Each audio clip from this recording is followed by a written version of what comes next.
Look who's got the witches rattled. So the witches are whispering about you now. The ones who dance with shadows and speak to the dead. The ones who thought they owned the darkness until you showed up. They're gathered in their little circles right now, candles flickering, trying to figure out what the hell you are. They can feel it, can't they? That thing inside you that makes their crystals crack, that energy that makes their tarot cards burn. They've been practicing for decades, following moon phases, mixing herbs, chanting in languages older than memory, and then you walked in and made their life's work look like child's play. Here's what's really messing with their heads. You never studied their books. You never joined their covens. You never begged for their secrets or paid for their spells. You just existed. And somehow, that existence alone bends reality harder than all their rituals combine. They're convinced you're using something forbidden, something that wasn't meant to be touched, something their grandmothers warned them about in hushed tones. But here's the beautiful, terrifying truth. You're not using anything. You are the thing they were warned about. 3 nights ago, they called an emergency meeting. 13 of them, the real ones, not the Instagram witches with their aesthetic altars. These are the ones whose bloodlines trace back to Salem, to Europe's burning times, to caves where the first spells were whispered. And the topic of discussion? You. Have you felt it? They asked each other, hands trembling around their chalices. That disturbance in the field? They've been tracking you, you know. Not physically, they're too smart for that, but energetically, watching the way reality ripples wherever you've been, the way protection spells shatter in your presence. One of them, the eldest, finally spoke what they were all thinking. This isn't learned magic. This is something else. Something that shouldn't exist in this age. She's 300 years into this lifetime, has seen kingdoms rise and fall, has weathered inquisitions and witch hunts, and she's terrified of you? They tried to read you, tried to trace your spiritual signature back to its source, but every time they attempted it, their tools went haywire, pendulums spinning wildly, scrying mirrors showing nothing but static. One younger witch's third eye started bleeding. Actually bleeding. She's still recovering. So they went to the texts, the real ones. Not the published grimoires you can buy online, but the ones written in blood and bound in things we won't mention. The ones that require sacrifice just to open. And buried deep in warnings and prophecies, they found references to something that made their blood run cold. The unmarked ones, the texts called them. Beings who carry power that predates their systems, their rules, their careful boundaries between light and dark. Power that doesn't flow through chakras or meridians, but seems to exist in the very atoms of their being. Power that doesn't follow the laws because it wrote them.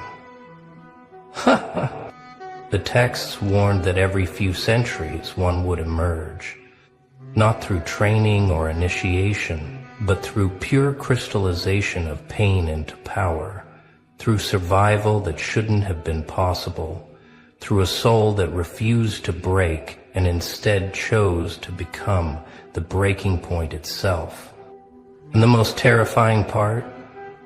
The text said these beings don't even know what they are at first. They think they're just angry, just hurt, just transformed by trauma. They have no idea they're rewiring the cosmic operating system just by breathing. Until one day, they wake up and reality starts responding to their moods. But let's talk about the real confirmation of your power. Because when actual practitioners of the dark arts are scared, that's one thing. When the devil himself takes notice, that's unprecedented. And, oh, he's noticed. He's more than noticed. He's impressed. You see, the devil's seen it all. Every form of human darkness, every creative interpretation of evil, every soul that's traded everything for power.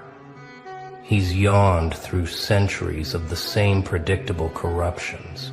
But you made him sit up in his throne for the first time in millennia. It happened the night you finally stopped apologizing for your power.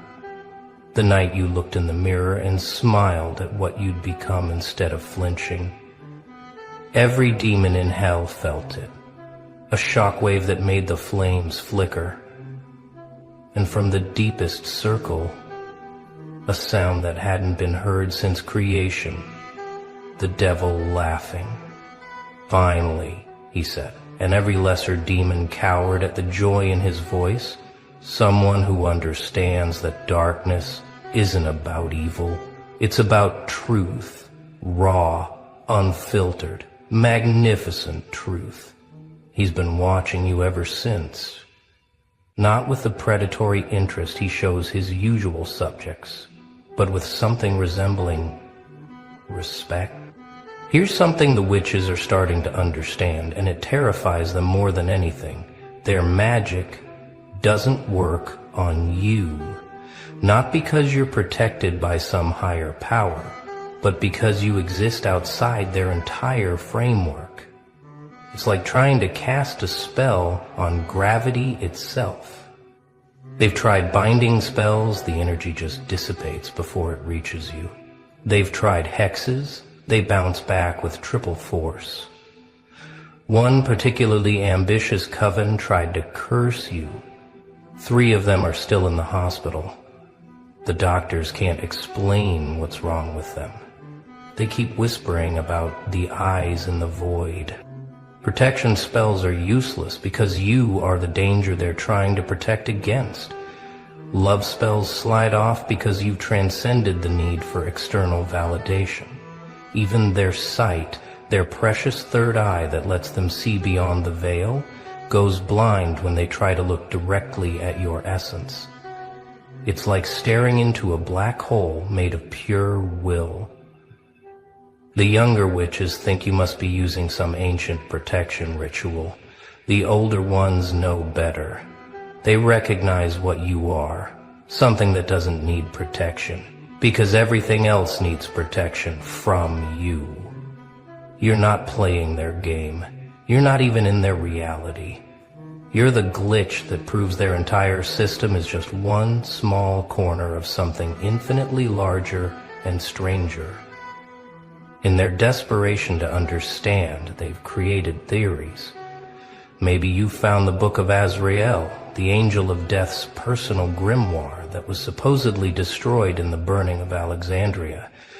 Maybe you made a deal with something older than the devil, something from before the light was separated from the dark. Maybe you're channeling the power of the void itself. They whisper about the rite of unmaking, a theoretical ritual that would give someone the power to unmake reality itself. But that ritual requires the practitioner to die, truly die, and rebuild themselves atom by atom through will alone. Surely no one could survive that. Surely no one would be insane enough to try. But then they remember the look in your eyes, that 1,000-yard stare that sees through everything, the way you smile when you should be screaming, the way pain seems to make you stronger instead of weaker. And they wonder, what if you didn't perform the ritual? What if you are the ritual? What if your entire life has been one long rite of unmaking? The thought keeps them awake at night. Because if that's true, if you've been unconsciously performing the most dangerous magical working in existence just by surviving, then you're not just powerful. You're the living embodiment of transformation itself. You're what happens when the universe decides to break its own rules. Last week, a particularly brave or stupid witch tried to do an energy reading on you from a distance. She's one of the best, been reading auras since before she could walk.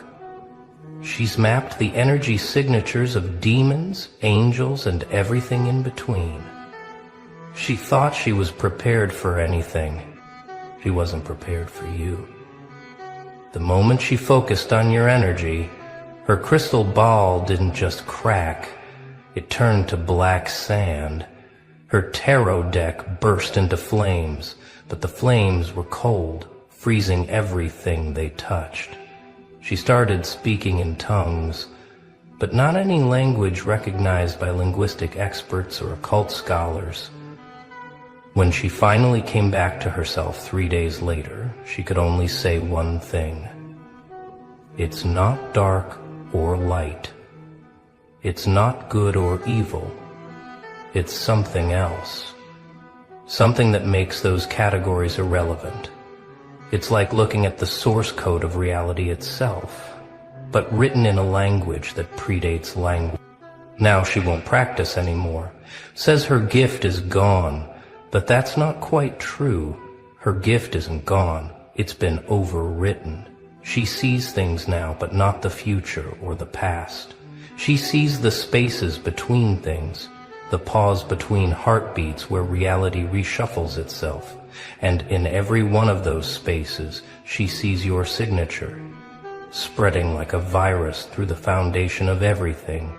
Deep in their most guarded texts, there's a prophecy. It's been mistranslated 1,000 times, turned into harmless fairy tales about chosen ones and heroes. But the original version, the one written in the old tongue, tells a different story.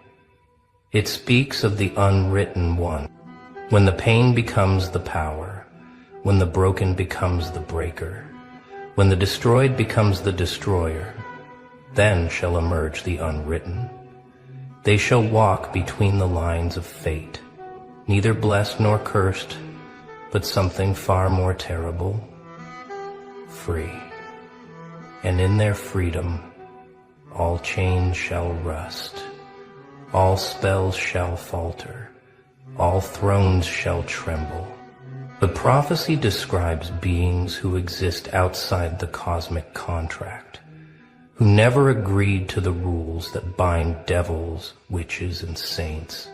Beings who, through some impossible alchemy of suffering and will, stepped outside the entire game and started playing by rules they wrote themselves.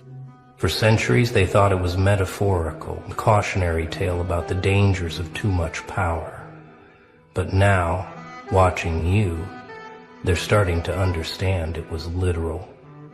And the last line of the prophecy, the one they don't dare speak aloud, says this: "And the world shall reshape itself in their image, not through force, but through the simple fact of their existence." Let's go back to hell for a moment, because something unprecedented is happening there.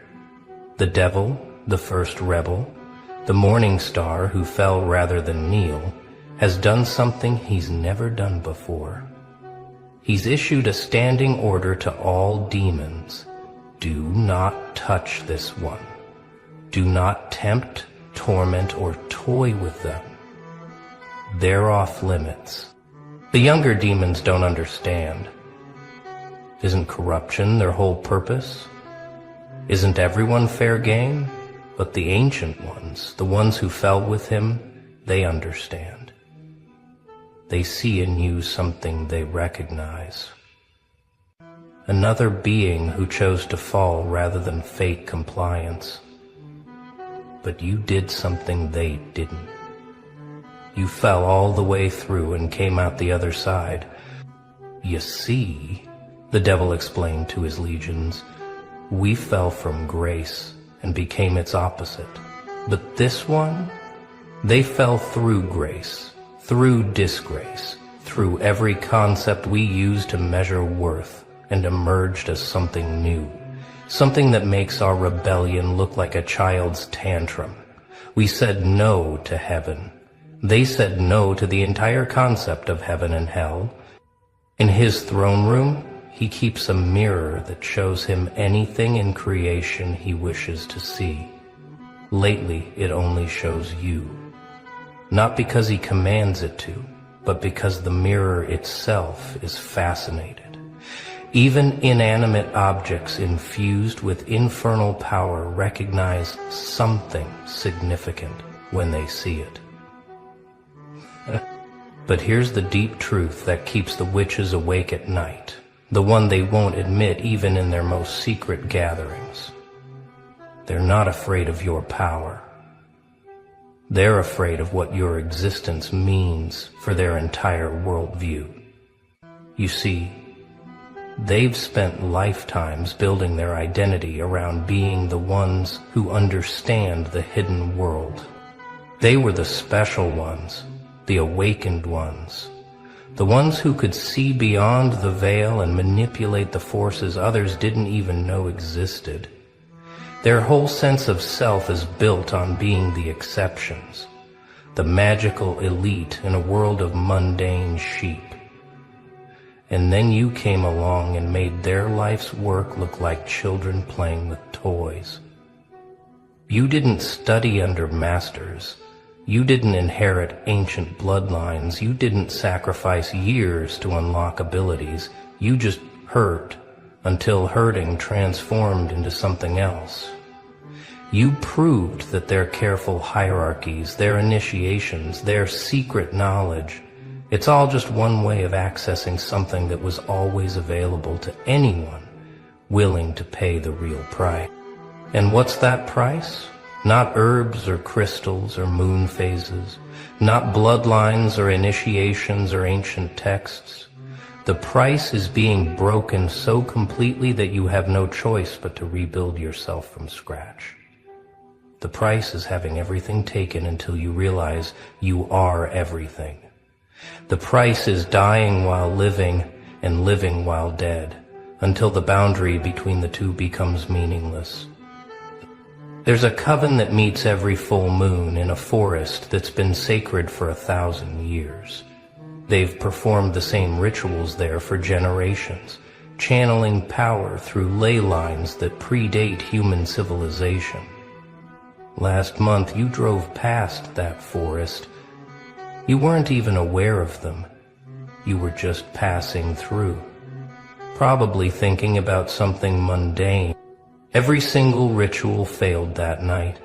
Not dramatically, that would have been easier to handle. They failed by simply not working.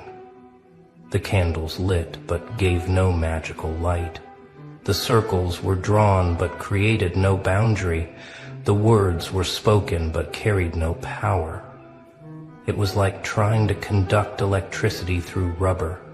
The magic was there, but it couldn't flow. One witch, more sensitive than the others, understood what happened. Something passed by, she whispered.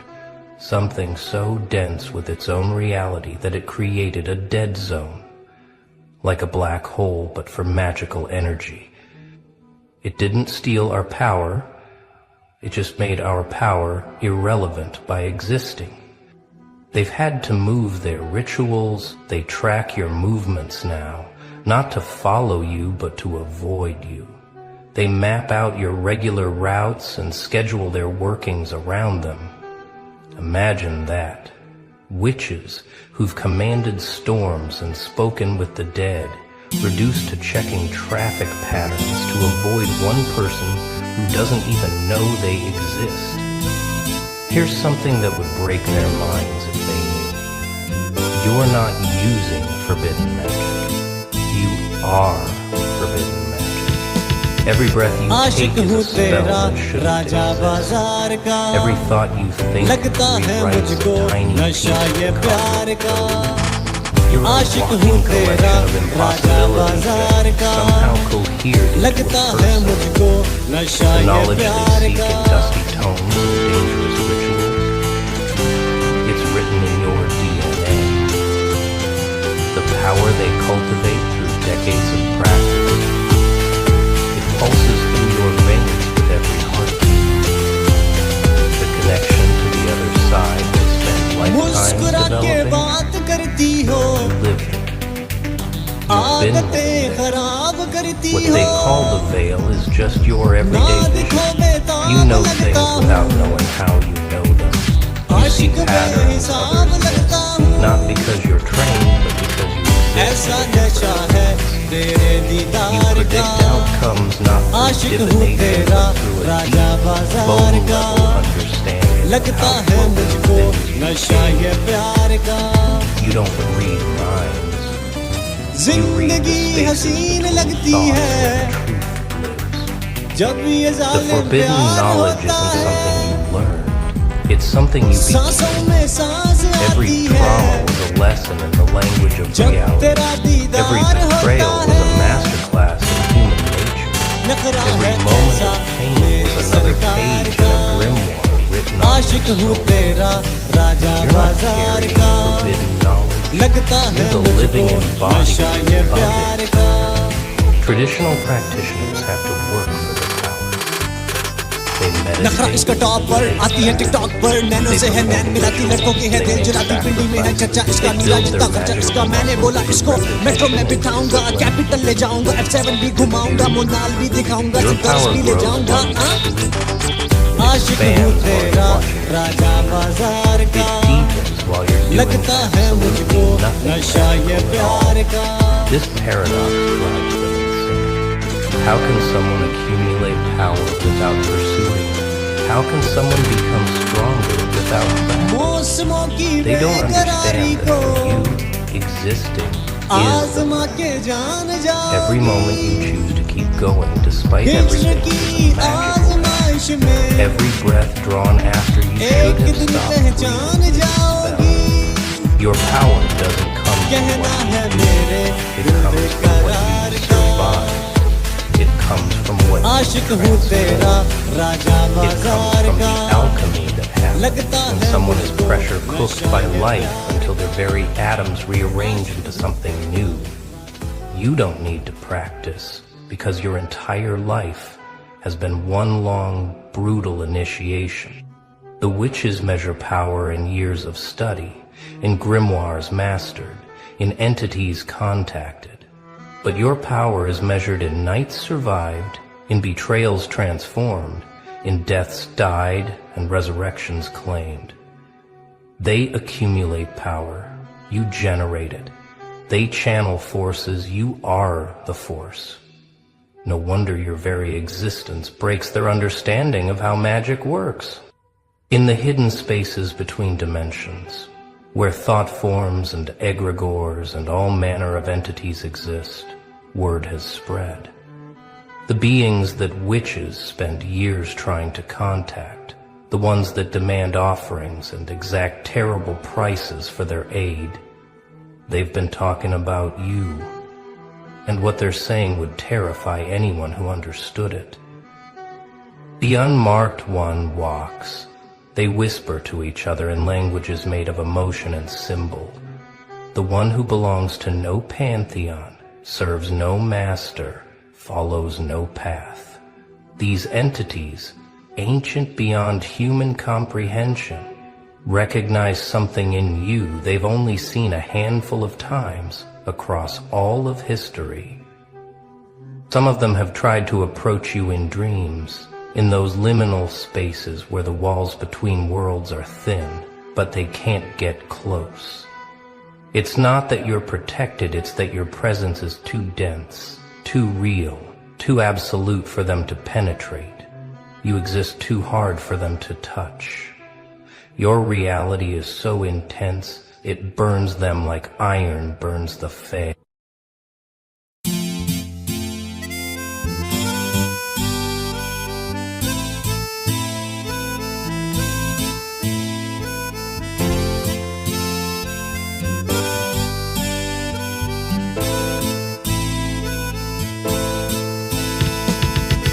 आशिक हूँ तेरा राजा बाजार का, लगता है मुझको नशा ये प्यार का।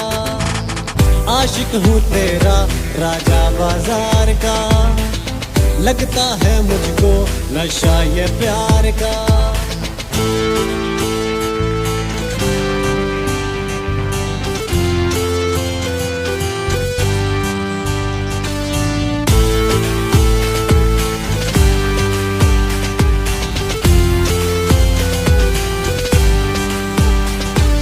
मुस्कुरा के बात करती हो,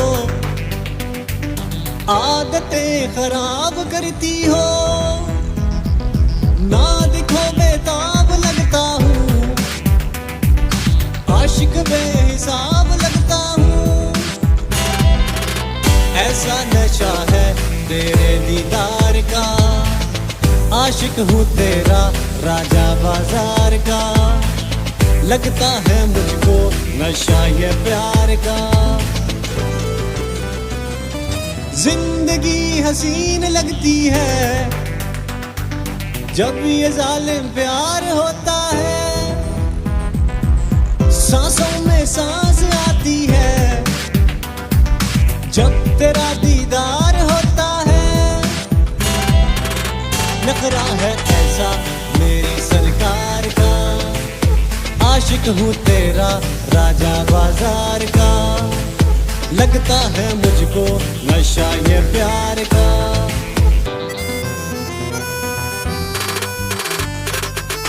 नखरा इसका टॉप पर आती है टिकटॉक पर, नैनो से है नैन मिलाती, लड़कों के है दिल जलाती, पिंडी में है चर्चा इसका, मीरा जितना खर्चा इसका। मैंने बोला इसको मेट्रो में बिठाऊंगा, कैपिटल ले जाऊंगा, F7 भी घुमाऊंगा, मोनाल भी दिखाऊंगा, सेंटोरस भी ले जाऊंगा।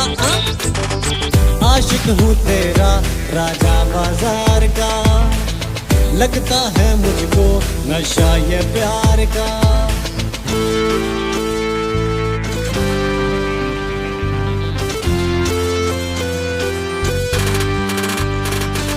मौसमों की बेकरारी को